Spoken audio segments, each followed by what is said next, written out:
Welcome to the Deep Dive. Today we're taking a look at the kinds of questions you might face if you're interviewing for an assistant athletic director position.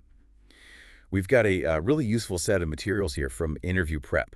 They outline 30 common interview questions and offer some pretty smart ways to think about your responses. Yeah, and what's particularly revealing about these questions, I think, is the broad picture they paint of the job itself.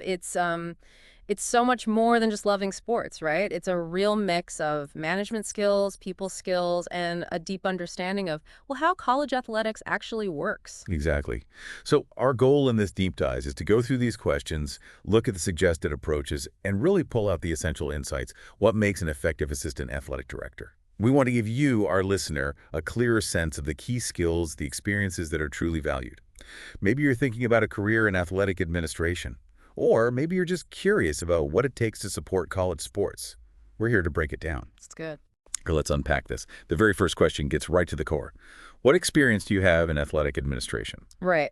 And what the interviewer is really trying to figure out here is, how familiar are you with the day-to-day stuff, managing programs, coordinating events, handling budgets, supervising staff, that kind of thing. They want to see if you've got, well, a handle on the practical behind-the-scenes aspects of running an athletic department. It's less about game strategy at this level, really, and more about organizational strategy. All right. And the key skills they're looking for become pretty clear then. Strong organizational abilities, a real eye for detail, and a solid understanding of budgets and how to allocate resources effectively. The example they provide talks about an assistant coach. Yeah, the one who handled team travel, fundraising, community outreach. Exactly. That's a really insightful example because it shows the application of admin skills, even if the person didn't have administrator in their title. Think about it, managing team travel. That involves logistics, budgeting, communication, scheduling practices, coordinating equipment. Those are all administrative tasks, really. Sir? And the fundraising and community engagement pieces, they show a broader understanding of the department's needs, how to build support. So if you're thinking about this, consider those times you've, worn multiple hats and handled similar tasks, even if it wasn't your main job. That makes a lot of sense. Okay, question 2 shifts focus a bit to your personal connection. Describe your background in sports and how it has prepared you for this role.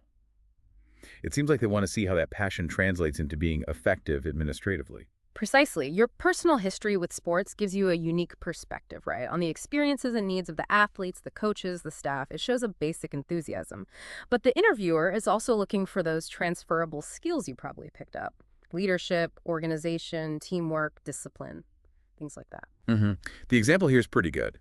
Starting as a high school athlete, then doing a sports management degree, and then working as an athletics coordinator, scheduling, budgeting, event planning. It shows a really well-rounded path, both the love for sports and the admin side. What's interesting there is how that journey connects playing the sport with then understanding the support systems needed for athletes to thrive.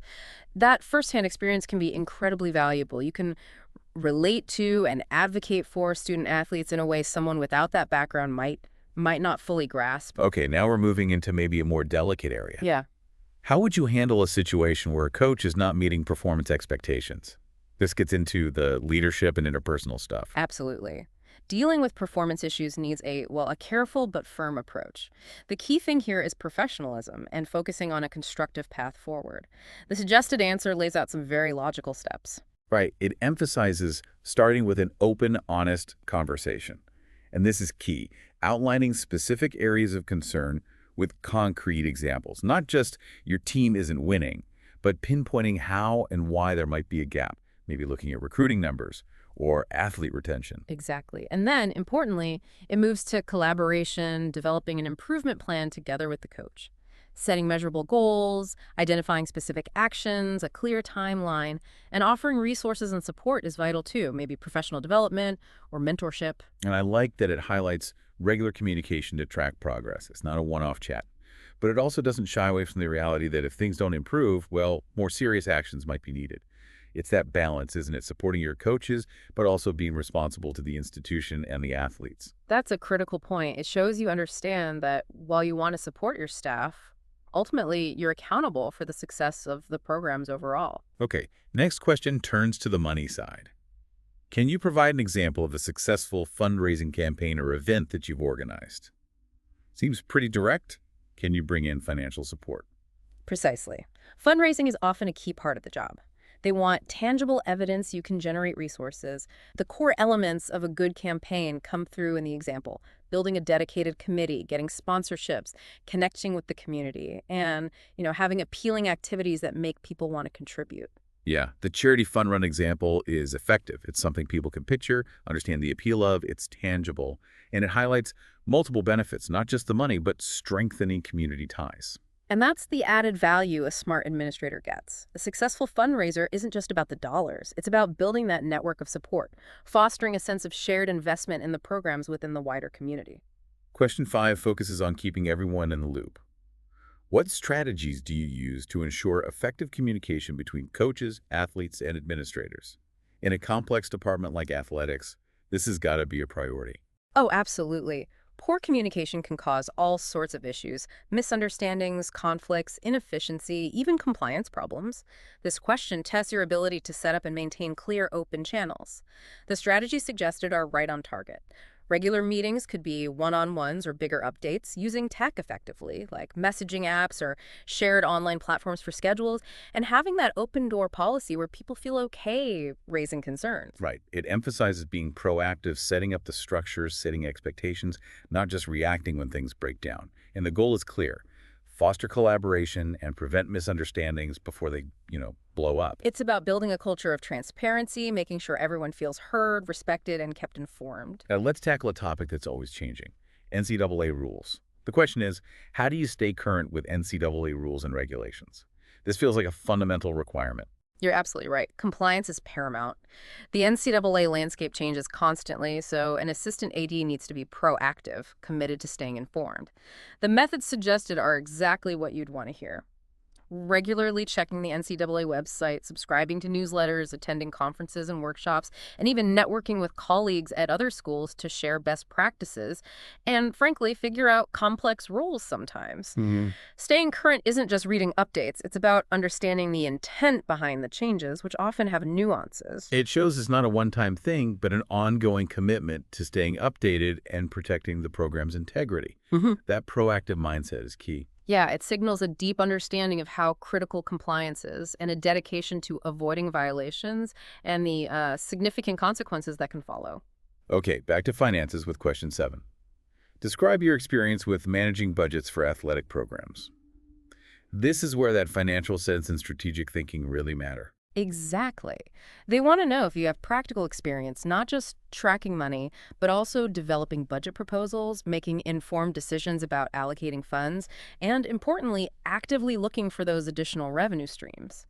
The example highlights managing budgets for multiple sports, which shows you can prioritize and understand different program needs and also collaborate on fundraising. That experience with multiple budgets really underlines the ability to prioritize competing needs and spread resources effectively across different sports, each with potentially unique demands and, revenue potential. And that collaboration piece is vital too. Good budget management isn't done in a vacuum. It needs partnership with coaches to understand their needs, with fundraising teams to align goals, and with the main finance departments to ensure compliance and sound fiscal practices. Question 8 shifts focus to academics. What role do you believe academics should play in the lives of student athletes? This is about showing you get the student part of student athlete and the mission of higher ed. This question really hits that core principle. They're students first, athletes second. The interviewer wants to see you prioritize education alongside athletics and understand how they connect. The suggested answer stresses strong communication between coaches, faculty, and academic advisors, plus providing support like study halls, tutoring, and workshops on time management or study skills. It highlights that holistic approach, academic success, is just as important as athletic success, and showing commitment to supporting both, and framing it as developing life skills, discipline, time management, teamwork that help long after sports. That's a really important point. It reflects a long-term view, recognizing that their education impacts their future lives and opportunities way beyond their playing careers. Question 9 tackles the increasingly vital topic of inclusion. How do you promote diversity and inclusion within an athletic department, making sure everyone feels valued, respected, has an equal shot? This is critical in today's college athletics. The answer emphasizes actively cultivating a culture that genuinely values differences and promotes belonging for all student athletes, coaches, staff. Key initiatives include developing inclusive policies, ongoing unconscious bias training for everyone, actively engaging with diverse athletes to understand their experiences, and collaborating with campus groups that support diversity and inclusion. So it's not just about having diverse people present. It's actively working to foster a culture where everyone feels they belong, their perspectives matter, and they have an equal chance to thrive athletically and personally. Oh. And collaborating with campus resources shows broader institutional commitment. Right. It demonstrates a real commitment to creating an environment where all student athletes feel welcomed, supported, and empowered. That ultimately boosts the success and reputation of the whole department. Question 10 addresses another vital aspect. Okay. What steps would you take to address issues related to athlete mental health and well-being, recognizing the huge pressures these students face? Absolutely critical area. The answer rightly focuses on building a strong support system within the athletic department, training coaches and staff to recognize signs, fostering open communication so athletes feel okay seeking help. Crucially, it also stresses collaborating with campus resources like counseling centers and wellness programs for specialized support and creating a culture of awareness around mental health. Maybe offering workshops on stress management or resilience proactively. It's about being proactive, not just reactive. Putting systems in place, reducing stigma so athletes will reach out.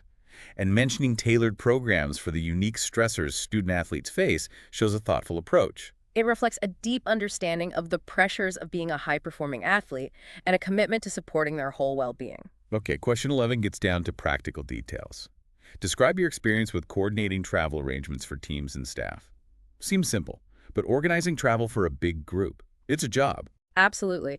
This question tests those basic organizational skills, attention to detail, managing logistics. The example of coordinating travel for a basketball team hits the key points. Researching transport, booking hotels, coordinating meals, all while staying on budget and handling the inevitable complications. It's showing you can handle those behind-the-scenes practicalities, ensure smooth travel so teams can focus on performing, not logistical headaches. Yeah, it demonstrates proficiency in managing multiple moving parts and anticipating potential problems, having backup plans ready. Question 12 delves into interpersonal dynamics. How do you manage conflicts between coaches and athletes? Disagreements happen. It's how you resolve them that counts. The answer emphasizes a balanced, impartial approach. First, understand everyone's perspective through individual meetings. Then, if needed, bring them together for a facilitated discussion aiming for a resolution everyone can live with. The goal isn't just fixing the immediate issue, but strengthening the coach-athlete relationship long-term through better communication. So, acting as a fair mediator, facilitating honest communication, guiding them to common ground, and highlighting that the program's well-being is the ultimate goal is important. It showcases essential interpersonal and conflict resolution skills, crucial for maintaining a positive environment. Question 13 asks, what methods do you use to evaluate the success of an athletic program? Looking beyond just wins and losses. Exactly. A holistic view is crucial. The answer rightly stresses using both quantitative data, win-loss records, rankings, and qualitative data from surveys and feedback from athletes, coaches, parents, even the community. This gives a more nuanced look at coaching effectiveness, athlete satisfaction, academic performance, community engagement, the whole picture. It shows you understand success isn't just the scoreboard. It includes athlete growth, coaching quality, and the program's positive impact on the institution and community. Right. It showcases analytical skills and a broader understanding of what makes an athletic program truly thrive. Question 14 dives back into compliance. Have you ever had to deal with a major compliance issue?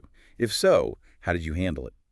Showing experience and clear protocol here is likely key. This question tests problem-solving, ethics, and understanding the seriousness of NCAA compliance. The example given dealing with a recruiting violation illustrates a responsible approach. Immediate reporting to the AD and others, a thorough investigation, self-reporting to the NCAA, and implementing corrective actions and sanctions. That emphasis on immediate action, thoroughness, and self-reporting really shows a commitment to upholding rules and program integrity, taking ownership, addressing it head-on with transparency. It clearly shows you understand the potential consequences of non-compliance and have a process for handling violations responsibly. Question 15 focuses on atmosphere and morale. How do you foster a positive culture within an athletic department, actively shaping a supportive, collaborative environment? The answer stresses clearly communicating department values, aligning them with the institution's mission, and promoting teamwork, respect, and sportsmanship. It also highlights creating opportunities for collaboration and professional development for staff, and regularly recognizing achievements. It's about intentionally building that positive environment, Yeah, not just hoping it happens. yeah. And recognizing contributions definitely reinforces that feeling of being valued. It demonstrates proactive leadership in shaping a supportive, ethical, high-performing environment. Question 16 gets into fan engagement. What are some ways you have worked to increase fan engagement at sporting events? Connecting with the community, creating a buzz. This is where creativity comes in. The examples themed game nights, collaborations with local businesses, boosting social media, interactive halftime activities all show innovative ways to make the fan experience more appealing and memorable. It's about making games more than just the competition, crafting an engaging event and fostering community pride and school spirit. Exactly. It shows an understanding of how important fan engagement is, both financially and for morale and visibility. Question 17 follows up. Describe your experience with marketing and promoting athletic events, raising the profile of the programs. The example focuses on a social media campaign to build excitement and highlight athlete stories. It also mentions collaborating with local businesses and schools to expand reach and organizing pregame activities. These are practical ways to increase awareness and boost attendance. So, actively getting the word out, building positive buzz to attract more fans and supporters. It showcases a practical understanding of marketing channels and how to develop effective strategies. Question 18 addresses a potential challenge. How do you balance the needs of different sports within an athletic department? Different resources, fan interest, performance levels need strategic thinking and fairness. The answer stresses understanding each sport's unique needs through open communication with coaches. It highlights needing a comprehensive, transparent plan for distributing resources equitably, considering things like seasonality, squad size, facility needs, fundraising potential, and maintaining open communication across programs is key to address conflicts or perceived inequities. It's about showing a commitment to fairness, using a strategic, data-informed approach so all programs have the support they need, even with limited resources or competing priorities. It showcases strategic thinking and the ability to make informed decisions benefiting the whole department while being sensitive to each program's needs. Question 19 looks outward. What role does community outreach play in your approach to athletics administration, understanding the department's wider impact? The answer emphasizes building positive community relationships through initiatives like encouraging athlete volunteering, supporting local charities, and running youth sports clinics. This serves the community, instills social responsibility in athletes, and enhances the institution's reputation. Viewing the department as part of the community, not separate, and recognizing chances to give back and connect. It demonstrates a commitment to social responsibility and using athletics as a platform for positive community engagement. Question 20 focuses on staff development. How do you support the professional development of coaching staff? Investing in coaches invests in the program. Absolutely. The answer highlights actively identifying relevant development opportunities, encouraging attendance at workshops and conferences, facilitating meetings for coaches to share ideas, and offering mentorship and guidance. Creating a supportive environment where coaches are encouraged to keep learning, refining skills, staying current. That ultimately benefits the student athletes. It showcases leadership in fostering a culture of continuous improvement for the coaching staff. Question 21, back to operations. Describe your experience with facility management and scheduling, keeping facilities functional and managing their use effectively. The example outlines coordinating practice schedules for multiple teams, ensuring maintenance and repairs happen promptly, and collaborating with other departments on facility needs. It highlights strong organization, prioritizing demands, and effective communication. Showing you can handle the complex logistics of managing shared resources efficiently so teams can train and compete effectively. It demonstrates competence in managing tangible resources and ensuring smooth daily operations. 22 turns to building the leadership team. What strategies do you use to recruit and retain high-quality coaching staff? Getting the right leaders is fundamental. The answer emphasizes networking to identify candidates, having a thorough interview process assessing expertise and fit with institutional values, involving stakeholders like athletes in the decision, and creating a supportive environment for retention pro-development, fair compensation, open communication. Taking a strategic approach to finding top talent and then cultivating a workplace where they feel valued, supported, and want to stay. It showcases leadership in building and sustaining a high-performing, cohesive coaching team. 23 addresses fairness across programs. How do you ensure that all athletic programs receive equitable resources and support, commitment to Title IX, and overall fairness? The answer focuses on a comprehensive needs assessment, developing a fair and transparent allocation plan based on needs and budget, prioritizing resources impacting the student-athlete experience, and maintaining open communication to address concerns and ensure ongoing equitable support. Having a systematic, data-informed, transparent approach to resource allocation, ensuring fairness, equity, and compliance. It demonstrates understanding equity principles in athletics and commitment to fair resource management practices. 24 deals with student-athlete conduct. What is your approach to handling disciplinary issues involving student-athletes, balancing accountability, fairness, and student growth? The answer stresses fairness, consistency, and focusing on the athlete's growth.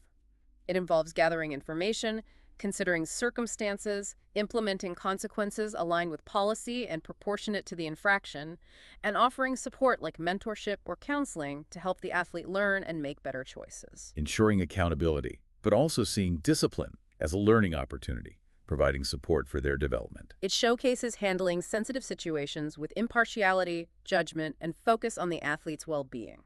25 looks at the athletics-academics partnership. How do you work with academic advisors to ensure student-athlete academic success? Collaboration is key. The answer highlights regular communication with advisors to discuss progress, collaboratively developing individual academic plans considering athletic commitments, and ensuring access to support like tutoring and study skills workshops. Creating that seamless connection between athletic and academic sides for comprehensive student support, ensuring success in the classroom, too. It demonstrates effective collaboration with other university departments for an integrated student-athlete environment. 26. Back to financial aid. Describe your experience with managing athletic scholarships and financial aid. Requires understanding complex processes and rules. The answer discusses working closely with admissions, coaches, and athletes to ensure compliance with NCAA and institutional policies. This includes tracking scholarship allocations, understanding eligibility, and collaborating with the university's financial aid office. Showing you can navigate the complex world of financial aid and scholarships, managing these resources effectively, equitably, and in compliance. It demonstrates essential financial management skills specific to athletic scholarships and aid. 27 shifts to the broader value of sports. What role do you believe sports play in the overall educational experience of students? Articulating your educational philosophy on athletics. The answer emphasizes how sports enrich academic growth by fostering life skills, teamwork, discipline, perseverance, leadership, communication. It also highlights benefits for physical and mental well-being, contributing to a holistic education. Recognizing and articulating the many benefits of sports beyond the field that contribute to overall student development. It showcases a comprehensive understanding of athletics' integral role in a university's broader educational mission. 28 deals with stakeholder concerns. How do you handle situations where parents or other stakeholders express concerns about an athletic program? Needs communication, diplomacy, problem solving. The answer focuses on active listening and empathy, providing accurate information promptly, involving relevant staff, maintaining transparency while respecting confidentiality, and ensuring follow-up to address concerns and find resolutions. Demonstrating you can handle potentially sensitive conversations professionally, address concerns effectively, and work towards solutions good for everyone. It showcases crucial interpersonal and communication skills for managing stakeholder relationships. 29 presents a tough decision scenario. Can you provide an example of a time when you had to make a difficult decision related to athletics administration? Insight into your decision-making under pressure. The example benching an academically ineligible player in a crucial game highlights prioritizing program integrity and rules, even with competitive implications and potential disappointment. It clearly shows you'll make tough choices based on principles and the program's long-term health, even if unpopular or with immediate negative consequences. It showcases sound judgment, strong ethics, and the ability to make difficult but necessary decisions for the institution. And finally, question 30 looks ahead. What are your long-term goals as an assistant athletic director, and how do you plan to achieve them? Gives a sense of your vision, ambition, strategic thinking. The answer focuses on articulating a clear vision for contributing to the department's growth. This includes fostering holistic student-athlete development, building sustainable support systems, strengthening community relationships, and securing necessary resources. It also outlines specific, actionable steps towards this vision. Showing you understand the role's impact, have a clear vision, and a strategic plan to contribute to the department's long-term success. It demonstrates ambition, strategic thinking, and commitment to making a significant positive impact. Wow, that was an incredibly thorough deep dive. It's abundantly clear from these questions that the role of an assistant athletic director demands well, a truly diverse and impressive skill set. It's a fascinating and challenging blend: leadership, strategic organization, exceptional communication, sound financial management, all built on a real commitment to the well-being and success of the student athletes. These interview questions really do provide an invaluable roadmap for understanding the core responsibilities and the fundamental values central to this vital position. Absolutely. And if we connect all this back to the bigger picture for you, our listener, considering the sheer breadth of these responsibilities, it really makes you think, doesn't it? How might this role be continuing to evolve with the rapidly changing landscape of college sports? Think about NIL, the increasing focus on mental health, the constant pressures of competition and fundraising. What may be unseen challenges are these individuals navigating daily as they work to support their athletes, coaches, and institutions? It's certainly a complex and critically important role, something well worth considering further.